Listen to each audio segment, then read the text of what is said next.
আজকে আমি দুধ কচুর পাতা ভাজবো। বাড়িতে পুঁতেছিলাম একটা গামলার মধ্যে, কয়েকটা হয়েছে, সেটা ভাজবো। মানে আমি কড়াতে তেল গরম করে কালো জিরে, তেজপাতা, শুকনো লঙ্কা, রসুন আর কয়েকটা চেরা কাঁচা লঙ্কা ফোড়নে দেব।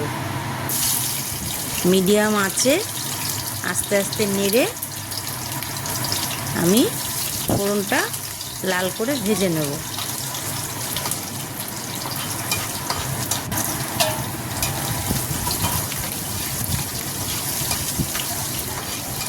ফোড়নটা প্রায় ভাজা হয়ে গেছে। এবার আমি কচু পাতা কটা দিয়ে দেবো। আগে থেকে ধুয়ে জল সরিয়ে কুচিয়ে রেখেছিলাম সেই কচু পাতা কটা এখন কড়াইতে দিয়ে দিচ্ছি।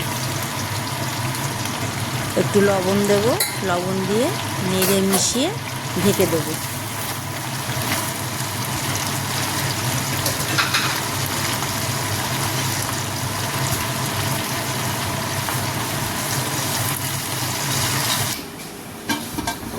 অনেকক্ষণ ঢেকে রেখেছিলাম, প্রায় সিদ্ধ হয়ে গেছে। একটু হলুদ দিয়ে দিলাম, হলুদটা মিশিয়ে দেবো শাকের পাতাগুলির মধ্যে।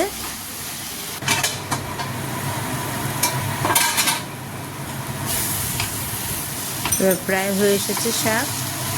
আমি এবার চিনি দিয়ে দেবো, একটু অল্প করে চিনি দেবো।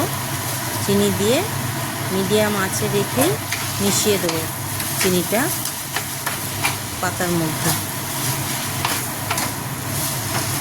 পাতাগুলো প্রায় ভাজা ভাজা হয়ে গেছে, একটুও জল লাগে না, একদম দলা পাকিয়ে যাবে।